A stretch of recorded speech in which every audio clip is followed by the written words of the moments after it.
This is a Film Stories original podcast. We made this.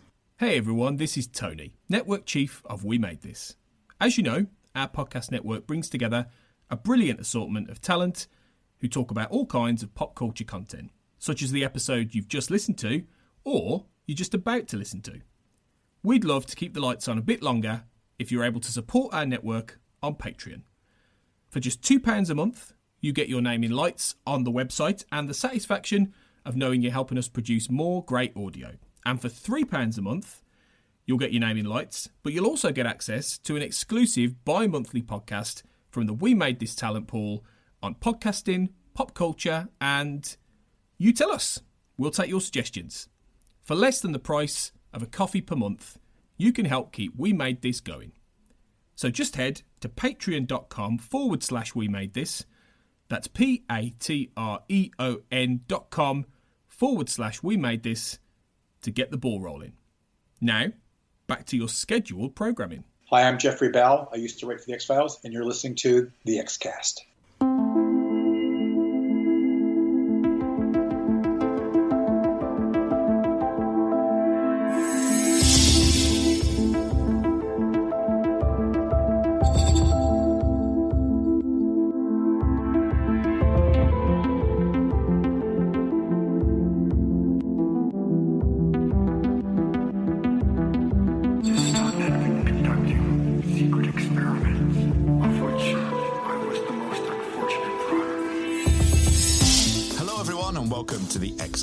The truth is in here. My name is Kurt North, and welcome along to our continuing coverage of Season 7 of The X-Files. Joining me is a returning guest who I've had on the Time Is Now podcast, the Millennium podcast, over on the sister show to this show, and that's Michael J. Petty. Michael, how are you doing, mate? I'm good, Kurt. How are you doing? Very hot is the word. I've done a lot of recordings this week, and Orison was one of them with Darren Mooney, who you had the pleasure of talking about somehow saying got behind me recently over on Times Now. And I said to him, to quote an X-File movie, what we're doing out here is hotter than hell. So that's how I'm feeling right now. It's now 32 degrees and we haven't even started. Oh no. So this is going to be a fun one to talk, especially with there's lots of rain and lightning storms in this episode. Yeah. So Michael, you've been on the X-Cast before. You've done a round table a long time ago. A long time ago. Yes. Okay, so this is your first episode on the main show, which does mean that we have to do the 5 questions of X, which we shall do for you right now. I'm here for it. Excellent. Okay, so the first question that we have is, when did you first discover the X-Files?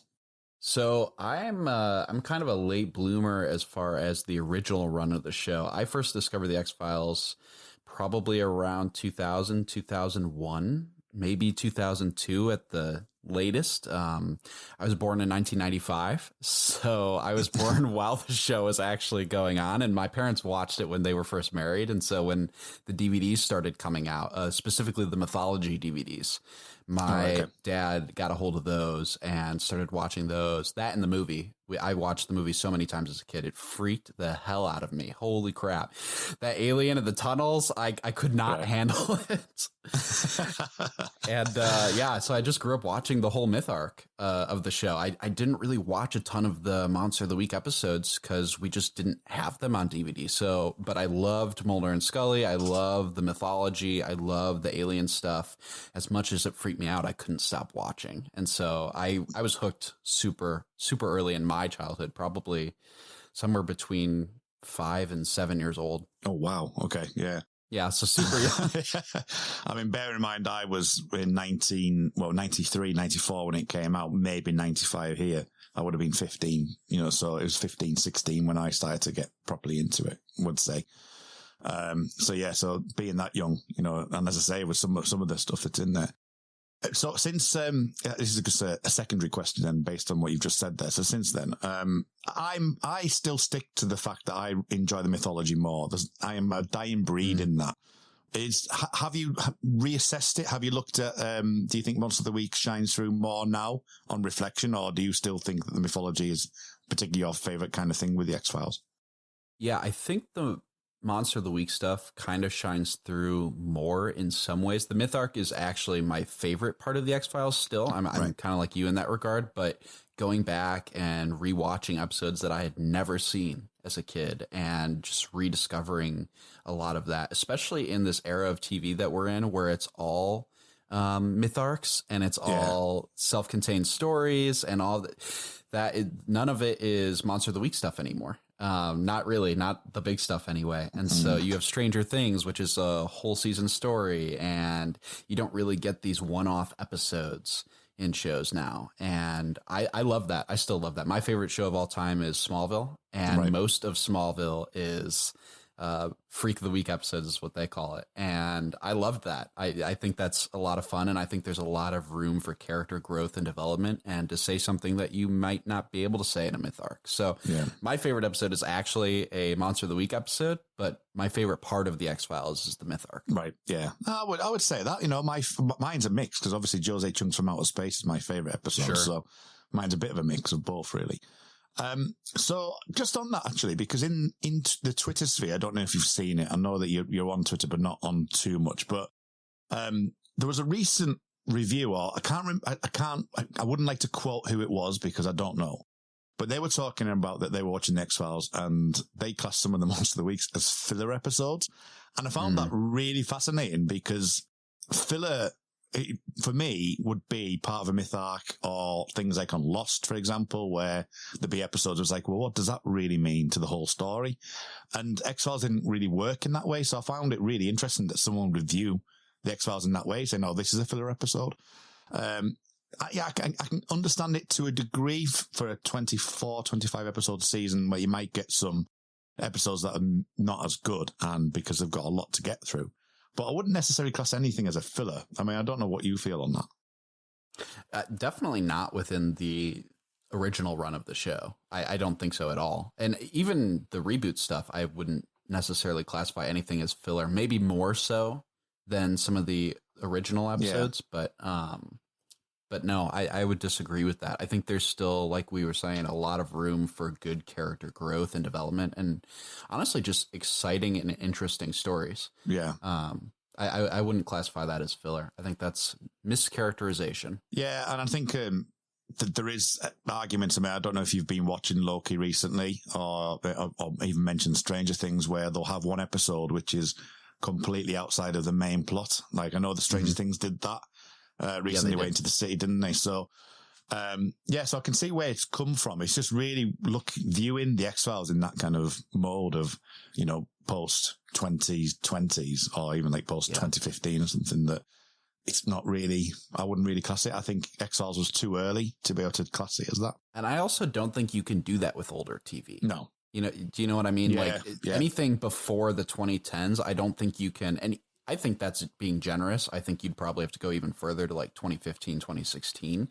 But anything before that, you can't necessarily classify just random episodes of a show as filler because they all mean something. My wife and I have been rewatching Little House on the Prairie, the old show. And just about every one of those episodes is a filler episode if you classify it in that context, but it's not. They all mean something. There's always this lesson. There's always some character growth or development. And I think we see that even in episodes like Signs of Wonders, which obviously we'll get to, but there's elements of Scully's faith, which is a part of the entire show and her arc on the entire show. There's always something. I mean, I would argue there is potentially filler in Lost.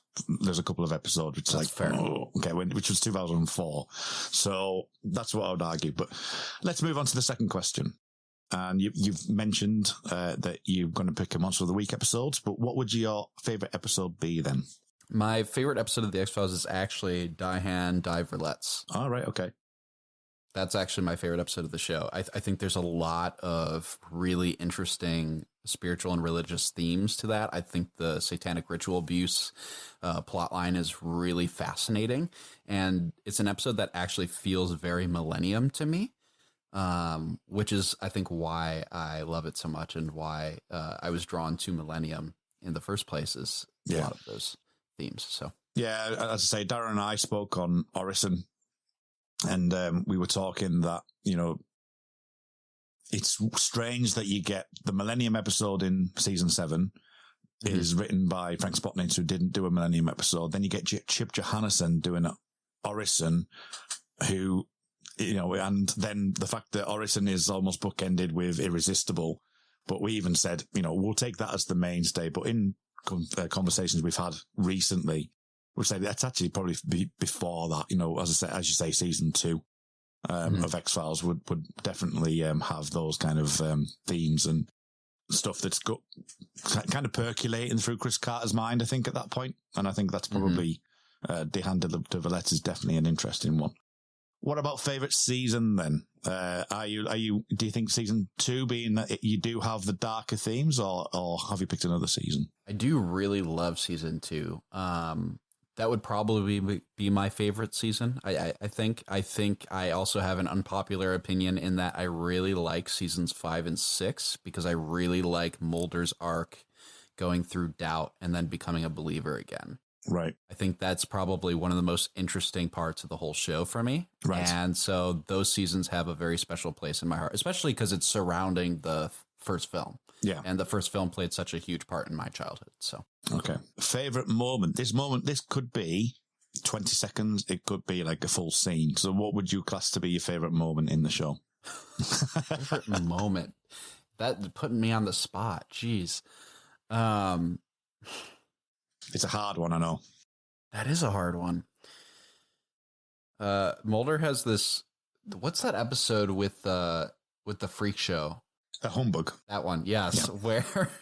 Where Scully is interviewing a guy and they're talking about Mulder and they look over and he's just sitting there posed. Yeah. They're standing there posed. Yeah. I really love that. That's just classic Mulder to me. Right. There's also this line, and I can't remember the episode. I'm sorry. I'm horrible with episode titles, but there's this line where Mulder says, well, it's just your classic case of demon fetal harvestation. Yeah. I love that line too. I don't remember what episode that's from, but that's a favorite moment of mine. I use that line a lot in real life. It's classic. I'm pretty sure it's Terms of Endearment. And finally, your final question is, who would you consider to be your favourite character? It could be Mulder, it could be Scully, it could be Frank Black, it could be, Toombs, it could be absolutely anyone. Well, I have to go with Mulder. I just, I love the believer. I love his quest for the truth. I have very much resonated with that in my own personal life. I think I would definitely go with Mulder. The show just wasn't the same without him around. No, I really like season 8. I find it I do an too. Amazing season. But you're right. My favourite character is Mulder. But I don't have such a cling hold onto the show itself without him. Yes, there's a big part missing, and I think it's more pronounced in season 9. Yeah.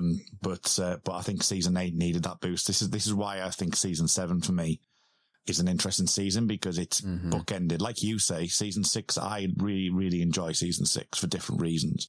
It's exactly the same as what you're saying with the film. You've got a really good season in season 6. Then you've got season 7, which feels tired, and it's, Darren's mentioned about its zombification of the season. It seems to be everything's about zombies. I've noted the perception of time gets slowed down, and it does it again in this episode. And I'm finding that more and more, that there's this idea of time slowing down, that they're slowly getting to the end kind of thing. And then you get the rejuvenation of season 8 with the fact that Mulder's gone, and you've got that whole aspect. And I think season 7 for me has fallen by the wayside, but it's certainly been interesting going through, especially this early part of the season, to see where I land. And so far, I'm actually really enjoying this reevaluation, so it's really good. It definitely has its moments. Yeah. Oh, yeah, definitely. I mean, don't get me wrong. There's brilliant episodes in season 7. I wouldn't necessarily say, it's been a bad season, because I wouldn't ever say that about any, including season 9. I still think there's some really good stuff in season 9. I agree. But, so you do have things like, for me, Ex-Cops and Just Sweats and, Sein und Zeit and Closure. There's lots of great stuff in this. Ironically, Millennium isn't one of them. Which I don't know if you agree, but I enjoy it, but it's not Millennium and it's not the X-Files, put it that way. So what do you actually think to the Millennium episode? Do you think it served either show at all, or do you think it had its issues? I've always felt that the Millennium episode of the X-Files felt more like the X-Files than it did Millennium. Yeah. I've always felt it was more about Mulder and Scully kind of walking into Frank Black's world rather than the other way around. Yeah. Or I'm sorry. I meant that opposite. I felt like it was Frank Black walking into Mulder and Scully's world, more like the other way around. Yeah. It just never felt fully Millennium to me, which is interesting because there are episodes of this season even, and I think we're going to be talking about one today that feel more Millennium-ish. Yeah. Than the Millennium episode did. And I think that's a really interesting concept. I think the problem with the episode is that they try so hard, I think, to get to those final moments between Mulder and Scully, and they don't actually do their due diligence with Frank and Jordan. No. And I think that is the problem. I like it. I think it's fun. I don't mind it. It's nice to see Frank again. It's even cool to see him interact with Mulder and Scully, but the season 3 finale of Millennium, it just feels more like a better end to the show for me. And that in the comic as well. I think the comic does a phenomenal job. The miniseries that Joe Harris wrote. So yeah. We actually, Cathy Glinski was talking to me about this. She's listened to the Millennium episode and said that I asked the question, did Millennium end well on the 3rd season? Because did it really need this episode? Sure. And that's kind of the sort of thing I said. It says, well, not really. And the best way I described it was, it's like you're leaving the X-Files with existence. You know, the fact that you're leaving Mulder and Scully and the baby a lot together, and then you kind of pull them away and then you leave them to the bee. And that could be quite a good finale for the show. And that's how I felt with Millennium season 3's ending. It kind of leaves you in a good place. And there wasn't any need to do the Millennium show apart from the fact we hadn't reached 2000. So just explain that to someone who's seen most of the first season, bit of the second, but she just wanted to know that. So that was just really interesting. Yeah, it's a fun epilogue, but it's not necessary. Yeah, I'd say that. Yeah, definitely. Right. Okay. Let's dive into the main reason why we're here. We're talking about, as I say, Signs and Wonders, which was written by Jeffrey Bell and directed by Kim Manners. It's season 7, episode 9, originally aired on the 23rd of January 2000. Before we talk about in general, what would you rate this out of 10? And what are your general thoughts on this episode in particular? You know, I think I'd give this episode a solid 7. I think it's a solid episode. It doesn't stand out to me in terms of the whole X-Files canon or chronology, but it is solid when you go back and rewatch it. There's some really interesting twists and turns and some unexpected stuff that happens. I realized when I've watched this episode twice in preparation for today, and I realized during the first watch that it actually, I think, was my first time watching it. All right, okay. I think it was just one of those episodes that somehow I missed. Right. And I just never got back to it. And I was like, I don't remember any of this. So whether it was or wasn't, it felt like my first time rewatching it. And so all of the twists and turns were very exciting for me. I really appreciated that. And so, yeah, I think that this episode has a lot of really interesting themes and ideas and is an interesting commentary on religion that I'm sure we'll get into a little bit as this continues. But yeah, I think it's solid. I don't think it's X-Cops or some of the other better episodes of the season, but I do think it's good. Yeah. I'm not that far behind you, if I'm being absolutely honest with you. I think I may have seen this episode, excluding the 2 times that I've just watched it today, probably no more than 3 times. I don't think I've watched this episode very much at all, if I'm being honest, absolutely honest with you. But having said that, I would echo pretty much what you're saying. I think actually I quite enjoyed it. And I think I'll provide us with, I think with rewatching Millennium and watching that and going through that in depth helps because it comes out the back end of that. And I can see where, like you say, I can see where some of the hangover of Millennium finishing and X-Files picking up some of these pieces, like, as I say, like Coruscant, like the Millennium episode, like this one. So I find it fascinating from that point of view that it is an interesting one. And I can completely imagine, as my general thoughts, I could completely imagine sticking Frank Black in this and you would and you wouldn't necessarily need Mulder and Scully.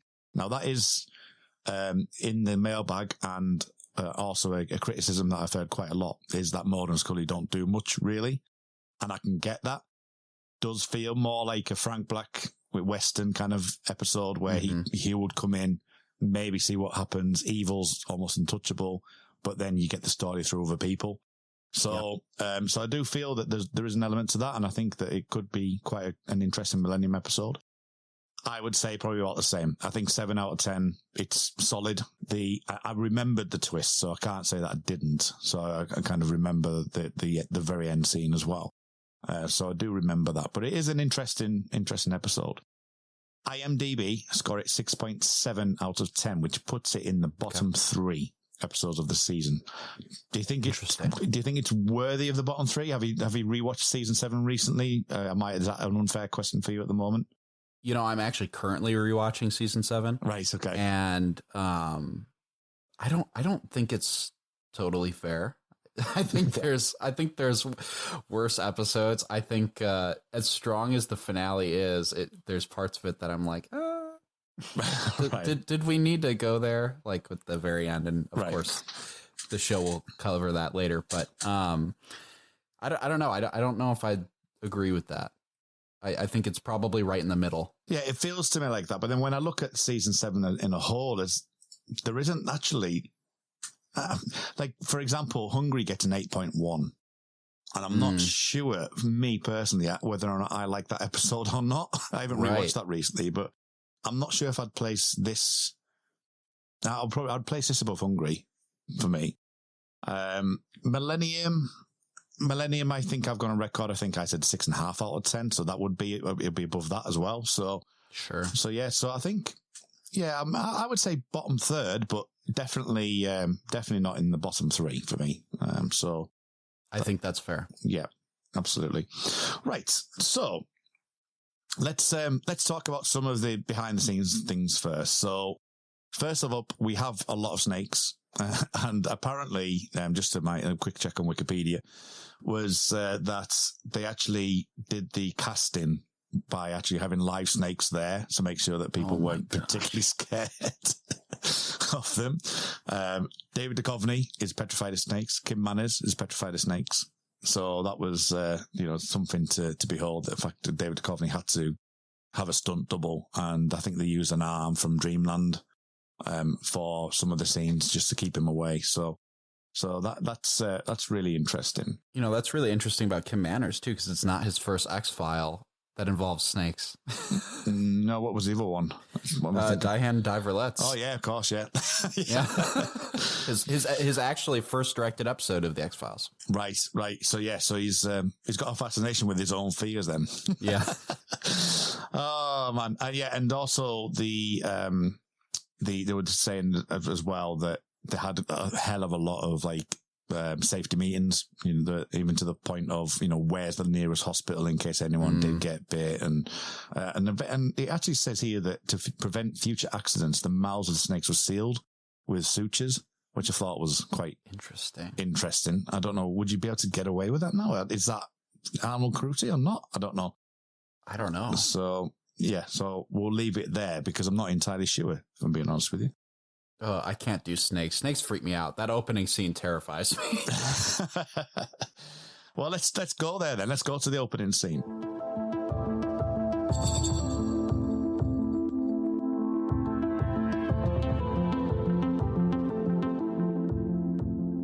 For me, it has ramifications of classic openings, Home, for example. It recalls that quite significantly for me. I think it's really well done, especially being in where it's based, where it's been filmed, that you do have, and I think this will come up a bit, is that season 2 aesthetic that it kind of tries to push that Deana Diverletts kind of thing. As your first viewing of it that you can recall, how did you think that opening scene worked? I thought it was great. I think the use of little to no dialogue was excellent. I think that really helped emphasize the horror and the fear. And I think the actor, because you said he was actually afraid of snakes. Is that right? I don't know if that actor was. But what they did was they went to cast as the people they went to cast actually brought in live snakes to check that they weren't afraid of snakes. So I think he would have been fine. It was more the people who were already part of the crew that were more scared. He did a great job because I bought it. I fully bought it. I think it works really well. I think him going for his gun and randomly shooting and nothing happening, I think that's terrifying. I think the snakes coming out of every nook and cranny of the car and surrounding him and hissing and rattling, and it really gets you. And if you don't like snakes, if you're like Indiana Jones or like me and you just can't deal with it, that freaks you out. That makes you not want to. That makes you look around at the couch around you and make sure that there are no snakes. Yeah, I mean, to be honest, I think I'm not scared of snakes, but I'm also not scared of birds either. But if I had 6 or 7 of them flapping around me, or 6 or 7 snakes around me, I think I still would have that fear. So I think it's a really good primal fear that, you know, the X-Files obviously has used quite well here. I also think something that I never really thought of until this watch is that how ineffectual a gun would be, because there's kind of like, you know, you'd have to be spot on to get them on the head for a start off. You know, you're not shooting at a big body of anything like a dog or anything like that at all. So I find that, you know, the very fact that he's got that gun and it's not effective, I think works really well in the teaser as well. Yep. And there's so many. And I think that kind of foreshadows later when Mulder and Scully are surrounded and they have their guns out and you're like, it's not going to do anything. Like, you know, they're powerless, just like they know they're powerless. Yeah, absolutely. We get to Mulder's office after the opening credits roll in, and Mulder's kind of trying to find the information out, and Scully's sort of, it's a very classic X-File, you know, in that way, that it's not something that they do that often nowadays, and it's kind of nice and refreshing when you do see them back in the office and doing the very thing that they do. There has been, and including on the X-Files basement, some criticism of Mulder and Scully, or David and Gillian, dialing it in from an acting perspective. Did you get that at all on this episode? Because I personally didn't, to any major degree. I thought they just didn't have enough of things in the script to actually have a go at, really. I fully agree with that. Yeah, so it's I didn't really see anything that would be bad, you know, that would take me out at all. Maybe it is a little bit dry, but that's the way Mulder can be anyway. And I think taking stock of where he's been and where he is now, that, you know, the mythology's kind of wrapped up. He's got, you know, they've had the episode of Rush, which ironically they were talking about Smallville. With Rush being a very kind of Smallville kind of thing. That Mulder is in a bit more meditative way at the moment anyway. You know, you talk about season 5 and 6 and how he's finding his belief, but he is very kind of more meditative. And we would always have to say that there is this lawsuit that's hanging around the back of Chris Carter and David Duchovny at this point. So they had, obviously they did have stressful discussions, and I think the rest of the X-Cast crew talked about that on Six Extinction, and just how that kind of, you know, the way that story is written, it was kind of like Chris Carter did his bit and David Duchovny wrote his bit, and they were in the same room together and things. So I can see that there may be some element to it, but it's I don't think it affected this episode personally from my perspective anyway. No, I don't think Mulder feels any less like Mulder, and I feel the same about Scully. So. Yeah. When we get to the church, you mentioned humbug before. The timing's really interesting here, because they're at the funeral. Mulder and Scully both on this episode particularly are wearing some interesting clothing choices. Yep. I noticed that he's wearing like an almost like a dark grey shirt here, and then we wear that bright white one later on in the episode. But they apologize for the timing, because they've literally just finished the funeral. And, you know, and this is where we meet Reverend Mackey.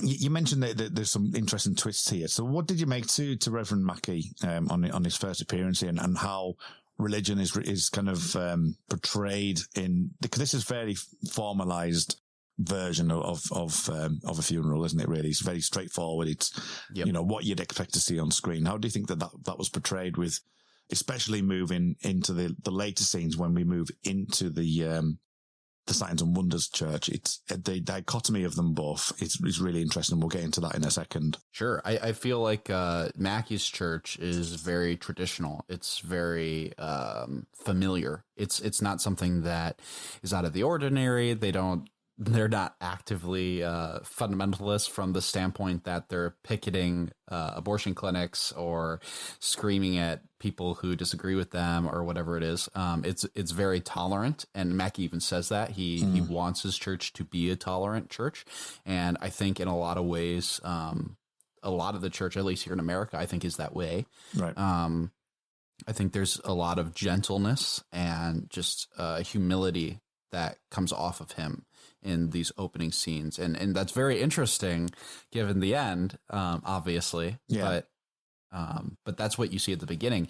And I think it works. I think it makes sense. It feels like any other pastor or priest or any other religious figure that you've seen come and go on this show, or even Millennium before, who just kind of come in and they do their spiel and they leave, and they feel like, yeah, that's a man of God. That makes sense. Like, it makes sense that he is this way and that he comforts people this way, and that he's willing to help the authorities when necessary. So that's kind of the impression you get from him, I think. Yeah, and I think, as you say, in X-Files, in Millennium, in any major TV show, that this would be the traditional way to showcase like this, and you wouldn't bat an eyelid with it. And I think the point being specifically for this episode is that, you know, you wouldn't expect the twist towards the end.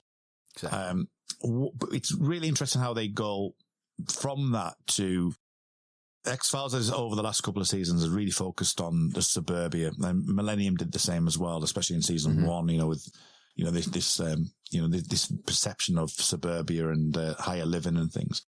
Yeah. And if you take what we've got here with the church, Mackey's church, and then you could almost portray that as that's exactly what you expect, you know, that you've got I think the illusion being that, you know, when we get into the Signs and Wonders church, that he starts saying about hot and cold, you don't want to be lukewarm, which I'm sure you'll have some comments on. That, and the Maud even says here, as a sign of faith, worshippers handle deadly snakes or drink poison to show their belief, and, you know, it's very overt, it's very straightforward, this is what we do. But also the way that they portray it, there's no lights in the actual church. It seems to be a rundown area. They obviously, a lot of poorer people are there. You know, it's kind of like an underbelly of sorts as well. Sure. And just creating that dichotomy between the two churches, I think, is really, really interesting. And there is allusions to Mulder saying later on in the episode about, you know, the fact of tolerance, which we'll get to. But having that dichotomy, you know, and almost pointing you in that direction, but doing it in a way that's, it doesn't throw you off. It doesn't make you think, oh, well, these are obviously the good guys, because it actually has a really good effect on that point of view. But what do you make to that dichotomy then, the differences between the two of them, and what Signs and Wonders Church stands for and how they do it? Sure. I actually really like the dichotomy. I think it's really interesting. I think it's something that you don't really see a lot of in TV. Maybe sometimes in film, but I don't think a whole lot in TV. I think people just kind of shy away from some of those more extreme branches and comparing and juxtaposing them. But I really like it. I think this idea that the Signs and Wonders Church is run down and it's poorer people, I don't think it's necessarily because they couldn't afford to have something else. I think in their mind, it's more this idea that, well, the church is a people, it's not a building. Right. Whereas in the other church, Mackey's church, it's very much the building is the church and the people are kind of inconsequential, as we see him picking and choosing them for extinction, essentially. And I think that's really interesting. I think there's a lot of subliminal stuff that's going on there that you might not otherwise pick up on. Yeah. Go ahead. No, you go, Karim. I was also going to say, I think the idea of snake handling, because this is very Appalachia, right? This is very much where we're at, and that's kind of what you see with the Signs and Wonders Church. This is very much like West Virginia in the heart of it, sort of idea. Yeah. And the South, anywhere in the South, really. West Virginia, I'm just picking on them, I guess. But it's interesting, snake handling, because it's a practice that like didn't exist until the late 1800s. It's not something that the early church did. It's not something that is even necessarily commanded in the Bible. It's something that people did to show their faith. And it was actually created by a guy named George Hensley, who actually died by a snake bite later on in his ministry. He actually died because of this in the 1950s. And they take passages like Mark 16 or Luke 10 or even Acts 28, which all talk about Jesus giving his disciples and his apostles and his followers in general power over scorpions and snakes, and nothing will harm you and that sort of thing. They take that very literally instead of in a figurative sense, or in a sense that says, no, I'm giving you power like over demonic powers. In their mind, it's like, no, he gave us power over all of it. So we should be able to handle snakes and be okay. And it's a very, very, very fundamentalist way of looking at it, which is why I like that they use that word, because it's a very literal translation of what they mean. And then when you see them doing their Bible studies, or you know what their services where they're talking about Revelation 3:16, you see both of them talking about God spewing the lukewarm out of his mouth, and it's very different the way that they talk about that. You know, in the more charismatic type church, the fundamentalist church, you have them. It's fire and brimstone. It's this is a problem. And we should not be this way, and we need to do something about it. And it's not necessarily bad; it's just harsh, right? Whereas you look at Mackey's church, and it's very kind. He goes, "Let's look at this in the cultural context. Let's look at what John is actually saying. He's saying this as a warning." They're both kind of saying the same thing, right? Their methods of saying it are very different, and I think. I don't know if one is necessarily better or worse, but one definitely looks to be better or worse. Yeah.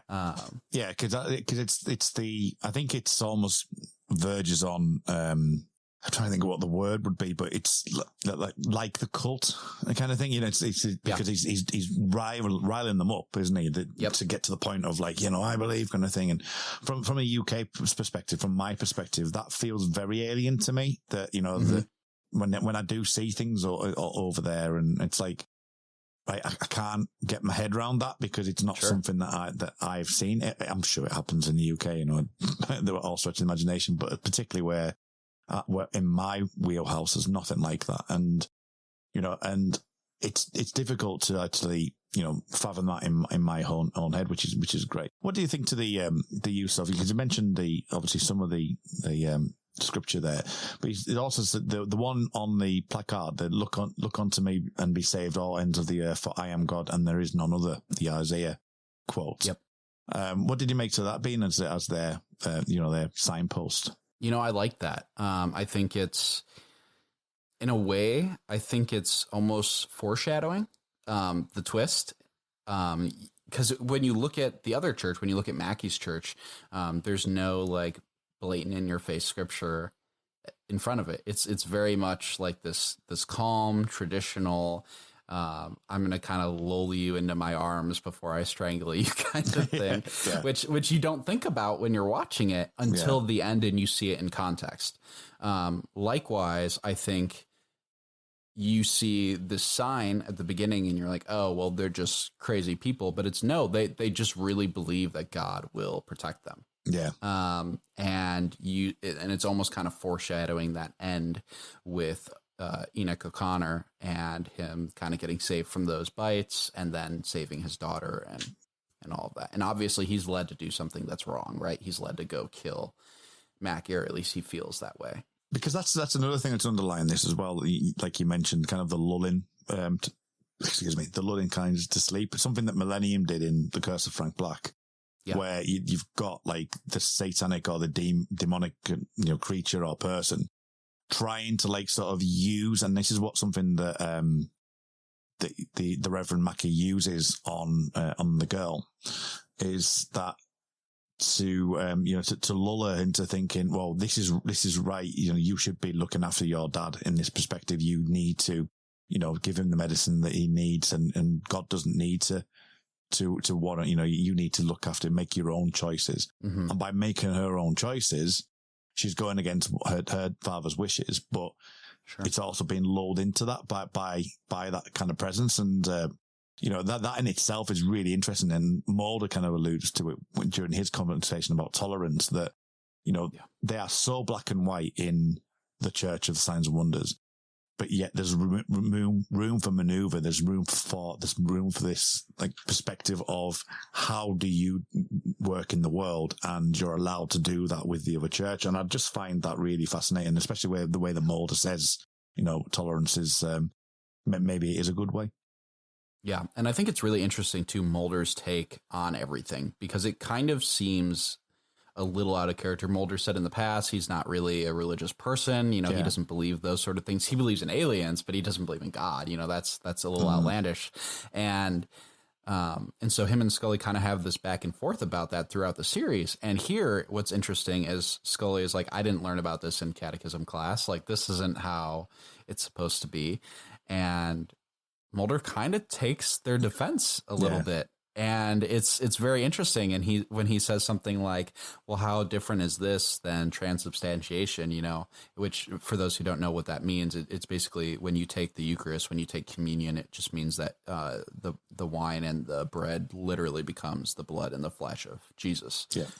Is the idea. And that's something that isn't found in Scripture. Also, just like snake handling. And so It's kind of comparing these two things, neither of which are actually commands by God or things that are said in the Bible, but it's something that these respective churches have adapted for whatever reason in their congregations. And so I think that's a very interesting comparison, and Mulder kind of playing devil's advocate a little bit there. So. Yeah, and especially with the way that Mulder actually works as well. He's been, for the 7 seasons that we've seen him, a person who wants to believe. That's his mantra. I want to believe. Yeah. That's his whole thing. I know you mentioned season 5 where he loses that a little bit, but the fact that there is that, that sacred truth that he's after, and will he ever attain it is another question, completely entirely. But in some ways it does, as you say, it does make you feel like, well, actually, it is something Mulder would actually latch onto rather than the religious aspect, which is more a spiritual thing, which he would outrightly sort of disregard, in the past, whether it be with Scully's sister or the episodes like Revelations, for example, he just wouldn't necessarily jump on board with that. And I do find that fascinating that that they've managed to fit that in, that Jeffrey Bell's managed to fit that into Mulder's character. What about the character of Iris? Because Iris is, we find it, and it's really interesting how they feed her into this, that she's obviously the guardian protector of Gracie. And when she starts to click into there's something not quite right here, she's obviously bumped off. But the scenes where she's obviously got the little the staple removers and things like that, which is obviously a snake thing. I was quite funny because I was going, oh, that's quite a clever thing. And the first one I saw was like, that's a really nice little, little nod to go, right, okay, maybe nothing is what you seems, knowing the end of it. But then they actually make it quite overt later on, which I thought, oh, that's going to be a nice little thing to talk about. When, oh no, it's fine. It's okay. But yeah, the very nature of Mackie obviously realizing, that she didn't tell the police that his secret is still safe, and that she is cottoning on. He has to do something about it. It moves the plot along quite nicely, but it's also, a nice introduction to, kind of this, hang on a second, there's something not quite right here in regards to the full story of Gracie and the child, really.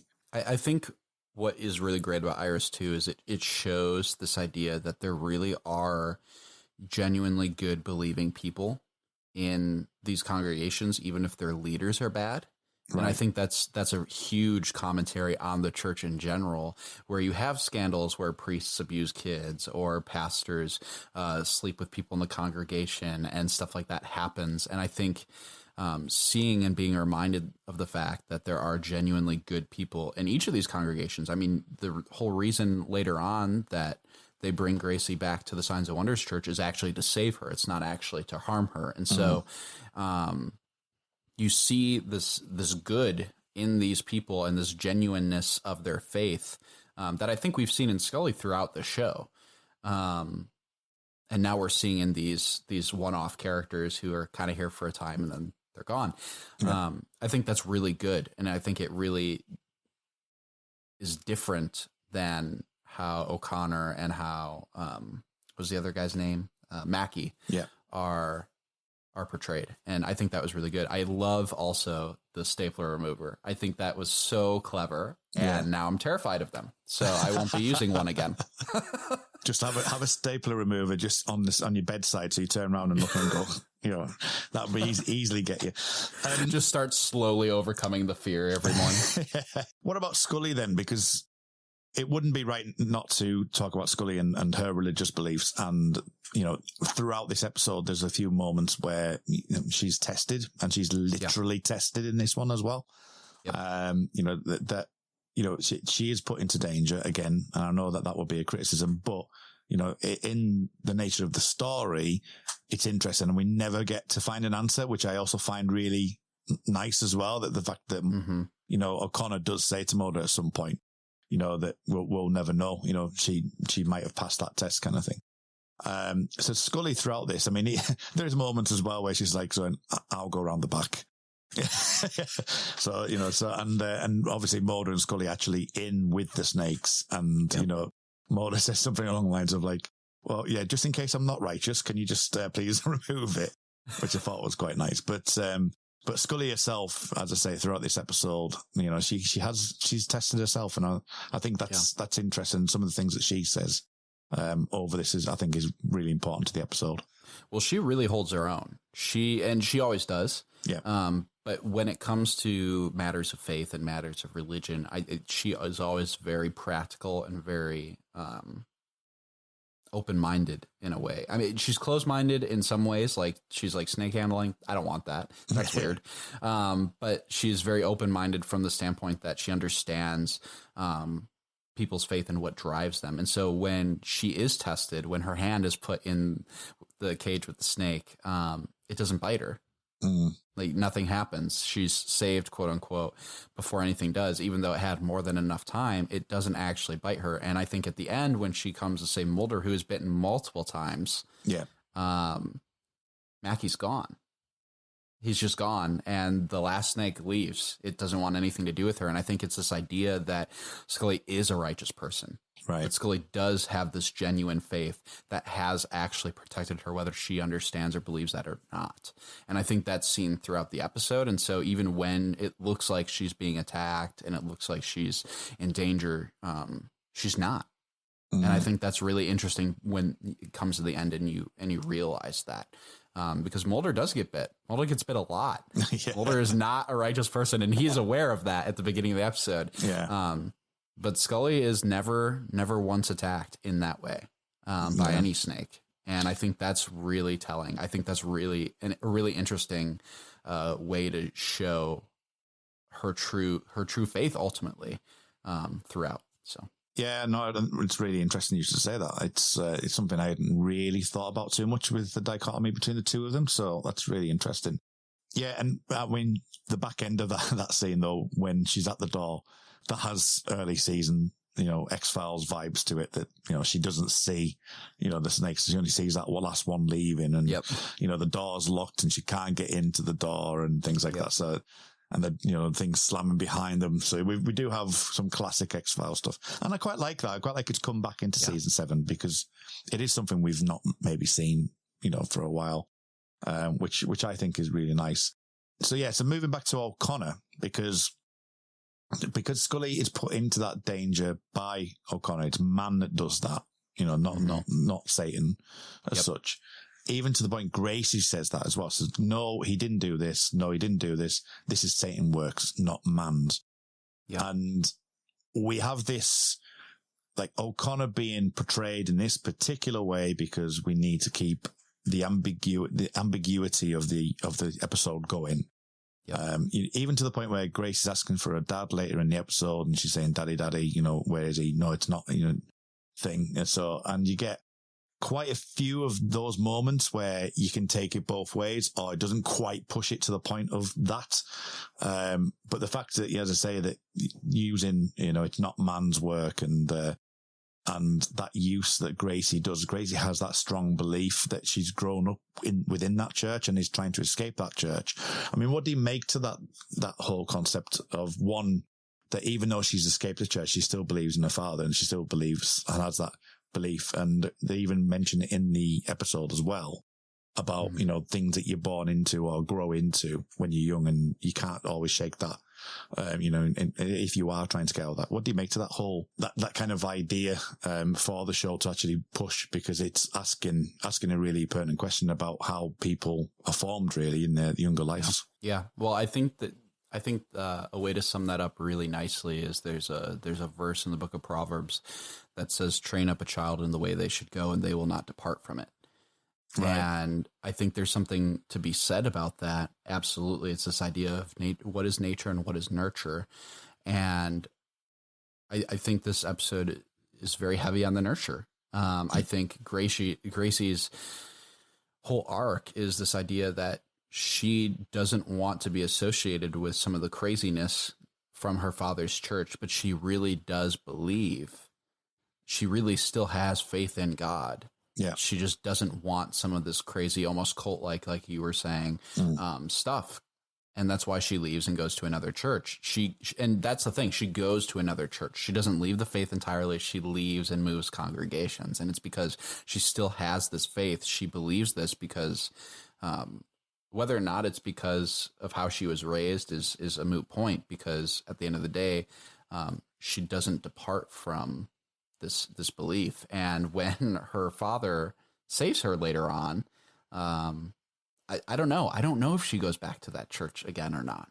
But I know that she understands what happened and is grateful for that. And so it's very interesting. It's a very interesting idea about leaving your parents and leaving things you grew up with. And I think we see that a lot with people with their political ideology. Some people go very far away from their parents in terms of their politics, and some people stay very close to home. Yeah. And I think religion can be very similar. I think a lot of things can be very similar. Yeah. And so I think that's just really interesting. And also, there's things within this episode as well, but just, as I say, how the choice of words are really important in the episode to keep that ambiguity. So when Scully's on the in the Church of Signs and Wonders, there's a bit where it says we pray for the souls of our brothers and sisters, some of us lost to us, and it obviously indicates the mother, and obviously the Gracie and Gracie's boyfriend. Yep. So using particular words have ambiguous meanings, at the time when you don't realize it, I thought was quite effective. Yeah. And it then leads us to the questions over, O'Connor's history with his, with their mother and all that as well. And it adds that layer of can we trust this guy, which we're obviously led to down the road of, we don't want to trust him, which I find, right. which is great. Well, and that's shoved down your throat when it comes out, the information comes out that, well, he actually impregnated his daughter and not the boyfriend, and it's this idea that she was running away from that. And we want to believe that because this guy feels insane. Yeah. He looks insane. He acts insane. I mean, he has people falling down and passing out in the middle of his church services. That's weird. And we don't like that. And it's uncomfortable. And Mackie is comfortable. Yeah. And he is not. And we almost want it, kind of like Mulder, we almost want to believe that is true, as horrible as it is, because the alternative is kind of scarier. And that's the thing, isn't it? Because it's also playing to your prejudices. In some, we could obviously, it's going, the father of a church, blah, blah, blah. And, and it's playing to that, what you would think, right, okay, well, this is evil. This is not nice. This is, incestuous. It's all these things. And it's playing on, serpents being fear. You've got, a lot of things in here which are kind of quite horrible to think about. And as I say, the fact that there's this incestuous moment and, this question mark over that and the infertility, which in itself was quite funny in some ways. And I mean this just purely on the way that Mulder finds out, because I think it's really important to say, like, at least Mulder's like going, I think he said something like infertility or something like that. And the way that Mulder says, if I'm reading this right, I'm like, Mulder, you're really intelligent bloke. I know it's designed for the audience and things like that, but I was just like, but I do like that Mulder finds it and he refers to Scully, but it's just like, oh, okay, all right, I get it. You're trying to do it a slightly different way. And I appreciate that, but it does land a bit flat for me. Yeah. So what do you make to this father kind of, is the father of the child kind of aspect, and what happens during the actual kidnapping abduction scene? The sad thing is that happens. Right. And you see that especially in backwoods Appalachia type places. And that's kind of what Home is about, right? That's what that entire episode is about. And because we've seen Home and because we know, this is something that happens in these backwoods places, we automatically assume the worst of people, especially people who live there, rather than anything else. And again, we're hearing this from a quote unquote man of God, somebody who is supposed to be telling the truth, somebody who is supposed to be here to love and here to serve and to protect. And so when we hear this from him, we're like, okay, we believe that, because Gracie wouldn't say that because she's ashamed. Yeah. Right. That's the implication. And he would, because he wants to tell the truth and help the authorities. We've seen that since the moment they were introduced at the beginning of the episode. And so we buy it. And the whole abduction thing. Well, first of all, I think we need to backtrack just a little bit. After O'Connor is bit by all the snakes in the jail cell, he is miraculously healed. Yes. And we see all of the pus and all of the poison drain out of his body, and it's very weird looking. It's very unsettling. And he grabs his daughter, and you're afraid because we still believe that he is the father of this child. Yeah. He wants her back so that he has an heir to his spiritual empire or whatever it is, and when we find out that that's not true. And again, even that whole scene where they induce her into labor or force her into labor and all of that. Yeah. And it's very cultish. It feels very cultish. It's very scary. There's candlelight and it's dark. And honestly, it's a little traumatizing to watch. Yeah. Because it feels almost rapey in a lot of ways. And obviously something's coming out instead of going in, but still that's how it feels. And, and you're very unsettled. Like when I rewatch, I was like, this is horror. Like I almost don't want, I have to turn away almost. It's that kind of disturbing. Yeah. At least it felt that way to me. And when the snakes come out, you still don't know what to make of it because you're wondering, did he do that? Like, how did he put the snakes in there? That doesn't make sense. Only to find out later that isn't the case and that he actually saved her. And you find that out from Gracie later, who's finally speaking up for herself and telling the truth instead of letting other people speak for her the whole episode. Yeah. And so for her, I think that's a huge moment. But I don't know. What did you think about all that? I thought you talked about Deanna de Villet's very ritualistic, and whether or not that. It calls back to that, as you say, it's more of a horror trope. It's more of a, it's all dark. They've got candlelight. They've got, the body horror moments. And what jumped out at me on this watch is, only next season we're going to get the episode Roadrunners, which is the Jesus slug.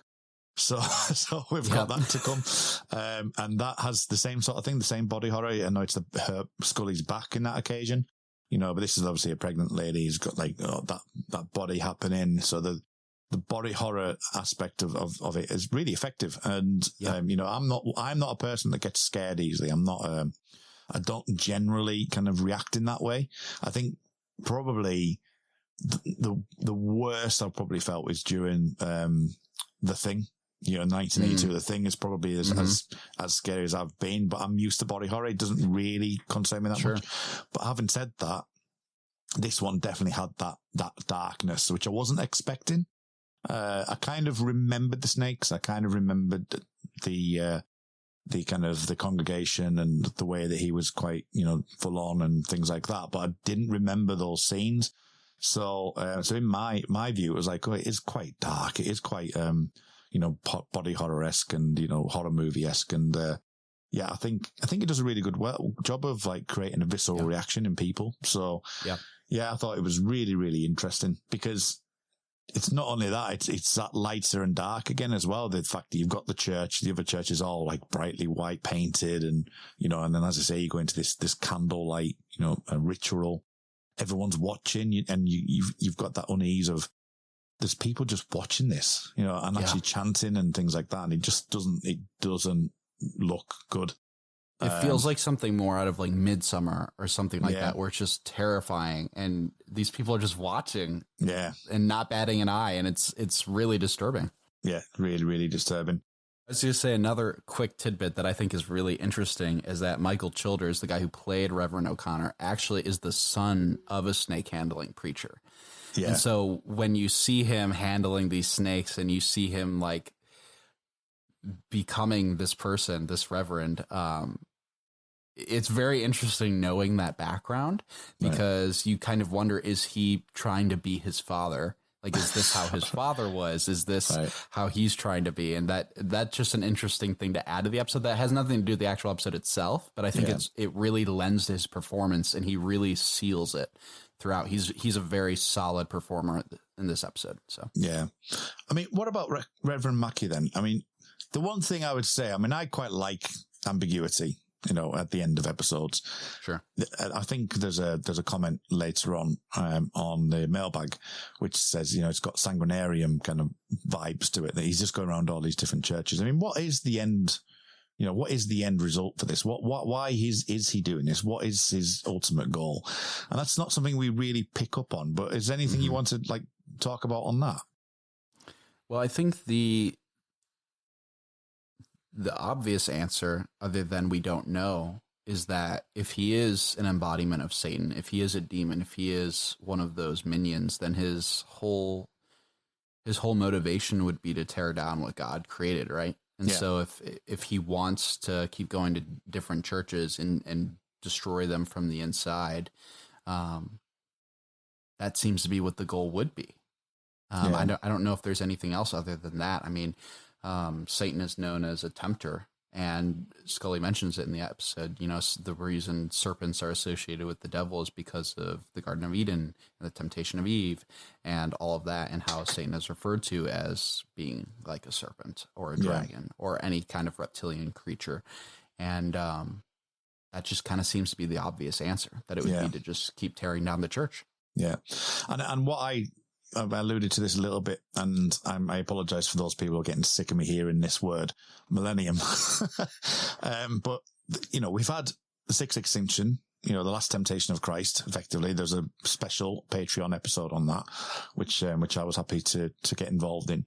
You've got likes of Orison, you've got this episode, you've got millennium.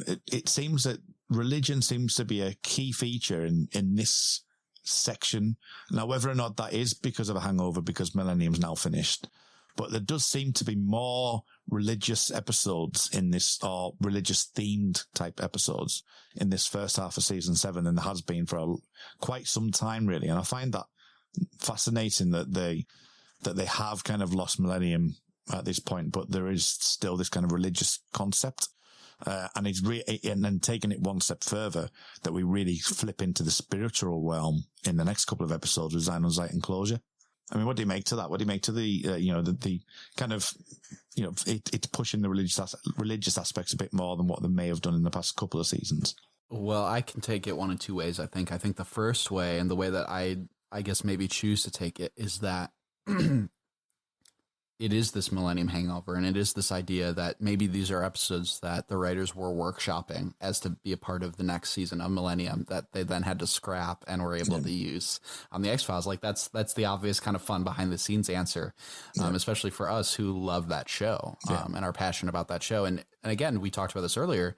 And again, I'm sorry if you guys are sick of us talking about it, but this is what you get when you get two people who've done a lot of the Time Is Now podcasts together again. It feels, Signs and Wonders feels like a Millennium episode. Yeah. So much more so than Millennium does earlier this season of the X-Files. Yeah. And there's a bunch of episodes this season that kind of feel that way. And that's really cool and really interesting. But it doesn't feel totally X-Files. And they shifted enough that it does feel X-Files. I think this idea that, they set up very on, like in the first few episodes of the X-Files, that Scully is Catholic and she does have this faith.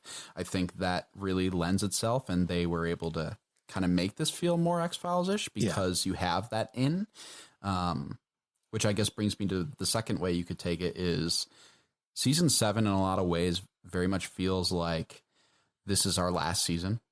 Yeah. This is how we're ending. I mean, even the finale goes back directly to the pilot, and you feel like this should be the natural bookend of the show. And I remember when I was on my first X-Cast episode, which was a roundtable, all about jumping the shark. And I think my answer to when did X-Files jump the shark, I think it actually was after season 7. I think the season 7 finale might have been my answer to that question, because season 7 very much feels like the end. Yeah. And in so saying that, you have the conspiracy with the syndicate wrapping up. You have Mulder getting closure pretty soon with Samantha in an episode that is aptly titled that. You have things like Frank Black and his arc even coming to a close, which is a little thing that has nothing to do with the X-Files, but it's because they were like, maybe we're not doing it again. You have David Duchovny who's wanting to leave. Yeah. And they very much structure this season like it's the end. And so this episode, I think, is just another glimpse into, and maybe some of these other overtly religious episodes are a glimpse into Scully coming to terms with her faith and really seeing it for how it is. And she's been so scientifically minded, especially in the 6th Extinction episodes. Yeah. And even earlier on in the series past few seasons, even so scientifically minded that I think there's times where we kind of lose the fact that, remember, she is Catholic. She does have this faith. Yeah. And I think this is kind of bringing that back full circle and bringing her to that natural conclusion of, this is what I believe. And so that's kind of how I take it, if that makes sense. That was a little long-winded, but... No, it's all right. No, I mean, that's perfectly acceptable because, as I say, we feel my perception is this time slowing down, which seems to happen a lot in the episodes that I've done so far. It'd be interesting once I get to watch some of the other, because I'll be watching along, and I think they're up to Millennium now, so I'll be catching up with the podcast as we go along with the episodes I've not been on.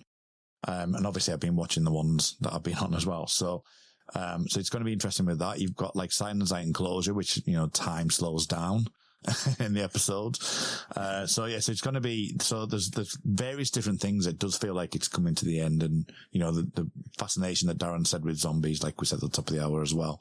Yep. But, just one thing to say then before we go into the mailbag, and it gets touched upon in the mailbag as well, is like the only like critique I would have at the very end is the CGI.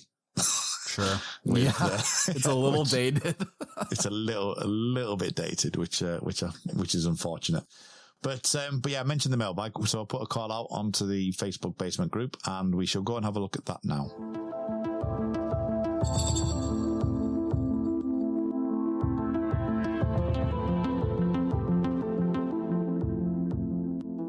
Okay, so we're in the mailbag. So Michael Little says, the only Jeff Bell episode worth watching.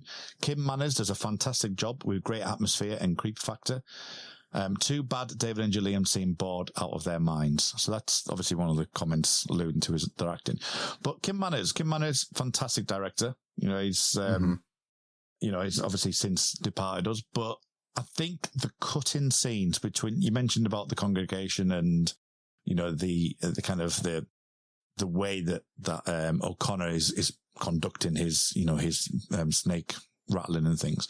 I think the way that keeps cutting between the two, I think is really, really good. I think that's a really tight part of the episode. And going back to the top of the hour, how dark and, the way that he does that scene.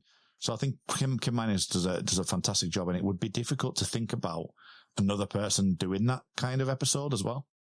I agree. And it kind of reminds me of Die Hand, Die Verletz again as well, with the cuts between Paddock and the snake going down the stairs to eat the cult member and her and the girl who cuts herself, and just all that tight cutting back and forth. It reminds me a lot of that.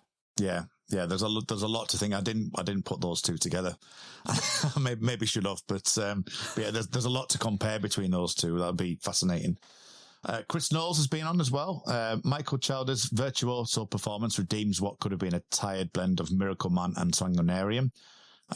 Some very sour notes. So Scully's crack about flying saucers after taking rubbings from one is just bad story editing, and the ending sucks. She does mention, I watched this, and I watched this after seeing Chris Knowles' comment. Yeah. And she does mention the flying saucers thing.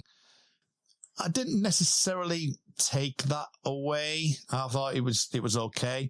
But having said that, I get his point. She was literally 5 or 6 episodes ago taking a pencil and paper and rubbing loads of symbols and, scripture and all kinds from an alien spaceship. So, what do you make as someone of religion to that monolithic type thing in Sixth Extinction? What did you make to it? It's very interesting. I don't know how to take it. It just seems like it was never really paid off. So I don't know if I would say that it was worth doing. It actually is something that kind of bothers me about season 7, because it's this idea that, religion originates with aliens, and that's kind of weird, and I don't like that. But beyond just that, I think there's this idea that it just doesn't really pay off.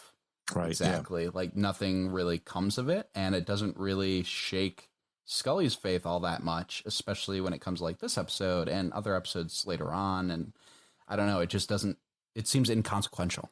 Yeah.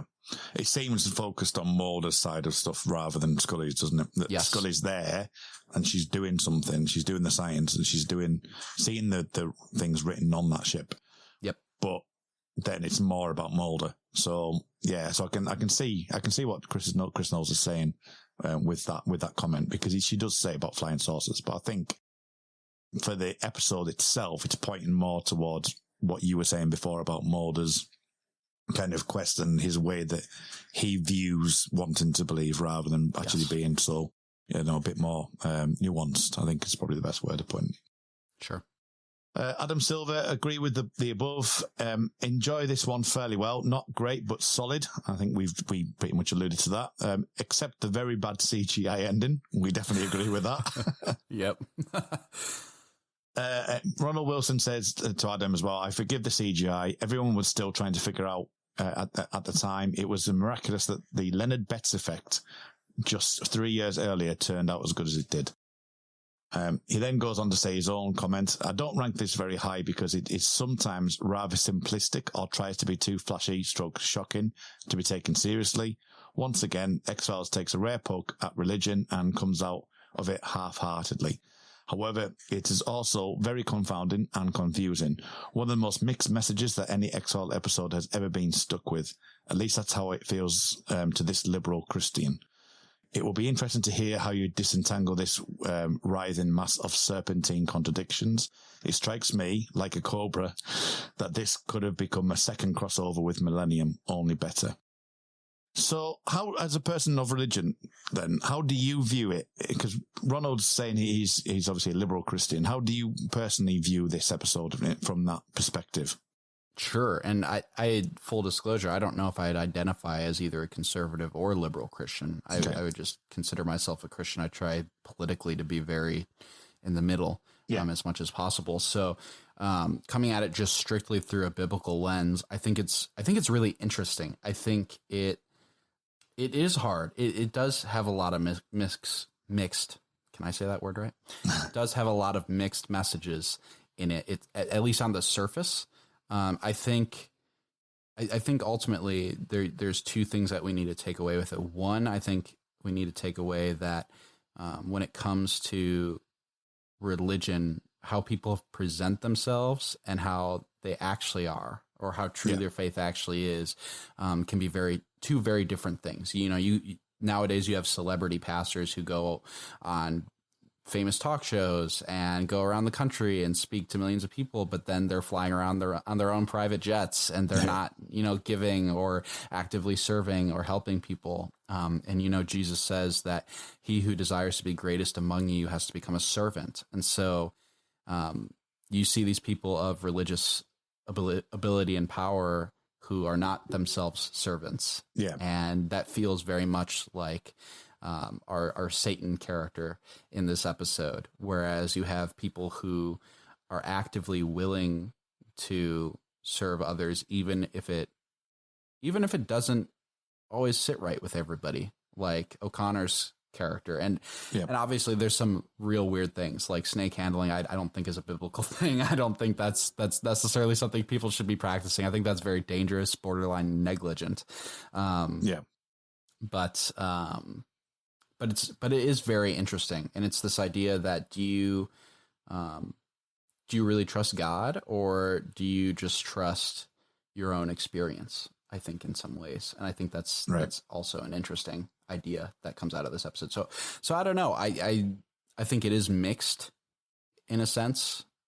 I think that it's hard to watch somebody like O'Connor, especially if you come from a very different way of practicing Christianity. I grew up with my mom going to charismatic meetings and stuff like that, and not snake handling exactly, but some of the more like loud preachers who kind of walk around and touch people and they fall down sort of thing. I grew up seeing that, but I also grew up very much in a more traditional church like the other church. And so I kind of see both sides in some ways. So maybe I'm not the best person to analyze that, or maybe I am. I don't know. Well, I think it comes down to, as you say, experience, isn't it? Because I can't make a comment on that because, as you know, I'm not religious at all. And I'm viewing it through a lens of it's interesting how they've, used that. The way I view it is, like I said during this episode, is that it's talking about the nuance between, having someone being really overt with somebody and clear and concise, but looking, like they're not the way they should be. And then having someone who's, as you say, preaching to that point of, being the traditionalist and looking at it, and also the fact that things can creep in because there's nuance there. There's people that might not even go to church for the sake of going to church. They just go to church because they're told to on a Sunday afternoon, for example. They're wealthy. Oh, we feel it's a gated community. That's something we need to do. And some aspects can slide in via that way. So I think it is an interesting discussion. And as I say, coming from my perspective, it's a lot different, but it is good. And one of the reasons why I thought of you for this episode was for that reason, just to get that kind of point of view, as always. Well, hopefully I lived up to the hype. Dang. I think also, too, you can look at this from a very non-religious point of view and still understand the message. And I guess what I mean by that is I think there's people just in everyday life who act a certain way who are snakes, and they don't act like snakes, but they are. And then you have people who act, I don't know, sometimes terribly, sometimes oddly, sometimes uncomfortably, but genuinely want the best for you. That's a real thing in real life with real people. And I think maybe that is the most important message that you should take from an episode like this. Excellent. If there wasn't more mailbag questions, I would have ended it there. But we've got some more, so let's go and do this. Andrew Levitt, a thrilling episode in theory, but an average one in execution, mostly because of David and Gillian's boredom, like much of season 7. There are some creepy thrills to be had. Snakes are pretty scary, and the exploration of different styles of belief had potential. but the way it plays out feels lukewarm, like O'Connor's perspective on regular Christianity. 5 out of 10. Interesting. Tony Black, he said, this is a very quiet gem for me, almost entirely forgotten and hugely underrated, perhaps because it feels either like a Millennium episode or a throwback to the earlier season 2 or season 3 days of the X-Files. A solid, smoky, standalone ribbon with religious intensity. Eccentric performances in which Mulder and Scully do little but bystand. In this case, that's okay, because what we get is true potboiler with easily one of the most deliberate gonzo final moments in the series run, but one that has stayed with me for decades. Rediscover this is my advice. I think I alluded to before, I think and you've mentioned it since as well, that by slightly retooling this, they've made it a Mulder and Scully one. And I can see it being a Millennium episode. I can see this being Frank just sitting and there's a bystander. Yep. I don't really have that criticism with shows. I mean, I don't know if it's because I love like The Outer Limits and Twilight Zone and stuff like that as well. But, you know, I don't always think that you necessarily need to have, I mean, I wouldn't want it every episode, but you need to have Mulder and Scully actually affecting it. I had this discussion a little bit in Rush, where they don't really do anything. Mm-hmm. They're just there. And I think there was a criticism of season 6 being a bit like The Outer Limits and Twilight Zone. So there is this criticism of it, but they do feel like they've been plonked into something that was going to happen anyway. But I don't always think that's a bad criticism, to be fair. Sometimes I think the show warrants it. And when you're dealing with evil, it's something that's unreachable and untenable. So the fact that they can't really affect it, and like what you said with Scully, on that end scene, I think is effective for that reason. And I think that, you know, it is, at the end of Deana de Vallette's, all they get is, the chalkboard at the end. So, there is moments when you have to like look at the higher powers involved and go, I can't really touch this. So I don't know if that's how you feel for this particular episode. No, I 100% agree with you. And I think that's actually something Millennium did really well. Frank did not always have to be the center of every story. And some of the stronger episodes, even like Somehow Satan Got Behind Me, he's not the center of the story. He is a bystander. Even a lot more so than Mulder and Scully are in this episode. And I don't think that's a bad thing. I wouldn't want that every episode either. Agree with that, because there's a reason we keep coming back to shows like this. We want to see our favorite characters in new situations, and we want to see them grow and develop and change. Yeah. But I don't think them not having a whole lot to do this episode, which I don't even think is entirely true, at least for Scully's point of view. But I don't think that's a bad thing. I actually think the performances of our reverends really lend well to this episode and really help it along in a way that I don't think Mulder and Scully could. Yeah. Final comment of the night, which is Liam Shane Goglin. Sorry if I mispronounced his surname there. Stark iconography playing with the time-honored horror tropes and themes. The 7th season returning again to its preoccupation with the nature of fear and what constitutes a slavish devotion to a specific belief system of ideology. Tying in with the upcoming 2-parter that will exercise one of the main protagonists of the most Campbellian part of his quest. The episode points to a notion that this is only by confronting these fears and conquering them can we hope to grow and evolve. A timely episode, if not a timeless one. Mm. So it's an interesting comment about reaching, considering your fears and reaching out and putting that staple remover next to your bed, Michael, so remember to do that. Well, I guess that's what I'm doing. Putting it right on top of my Bible. That's what I'll do. Okay, so any comments to make on that, or any final comments for the episode itself before we wrap up for this week's episode?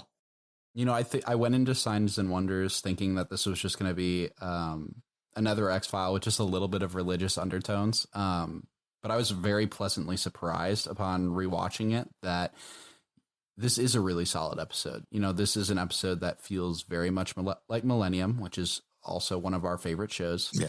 And a show that I am very passionate about and that kind of ended before its time. And to see themes and ideas and even maybe possibly storylines from that show up on The X-Files, which is another one of my all-time favorite shows, I'm here for it. I'm very happy to have watched it again, and I'm really thankful that you had me back on.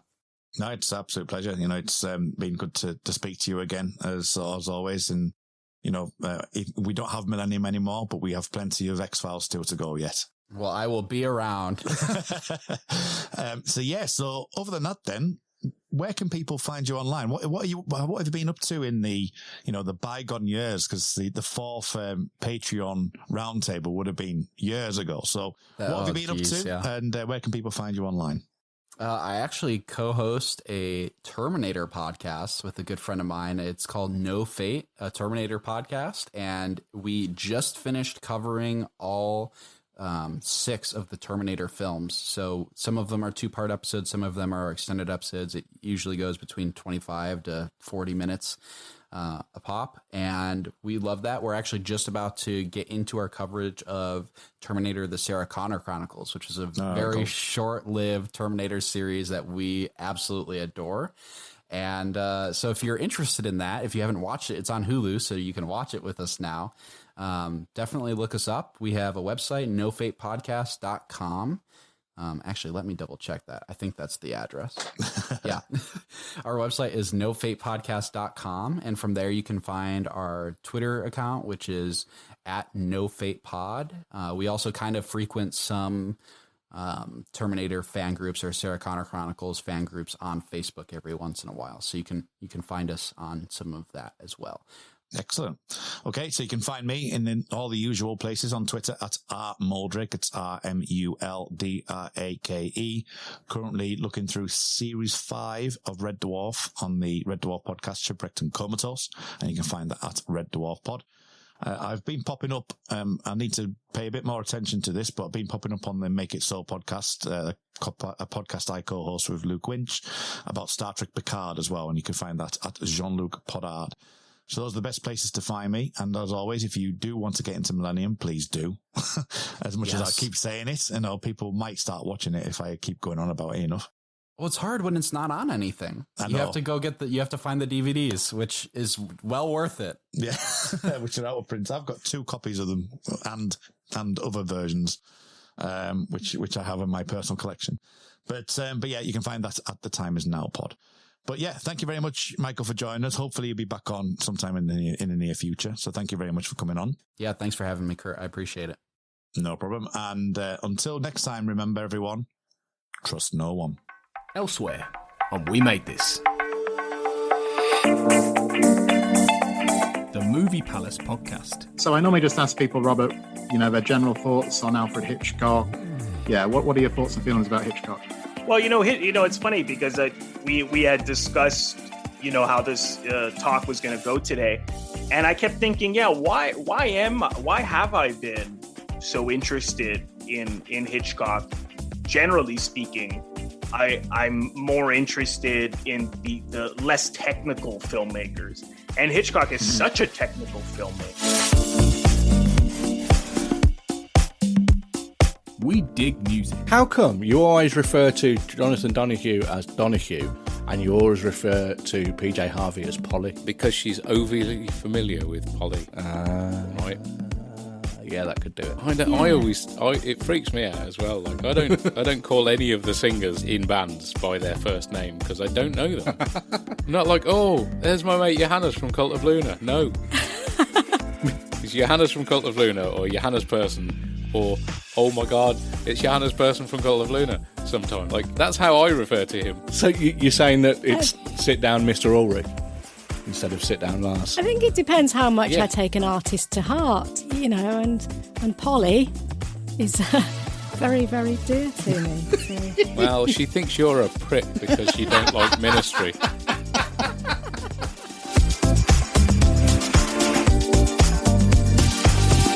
Shipwrecked and Comatose, a Red Dwarf podcast. But you're not really quite sure what's happened there. It might put you off seeing the next one. That does make a lot of sense, actually. Good point. All right.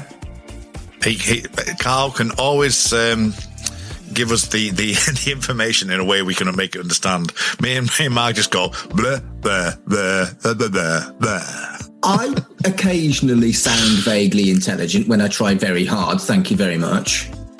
Yeah, I occasionally I also whine about gay shit. I'm multifaceted. Okay. Anyway, moving on. Check out all of these shows and more on the We Made This podcast network.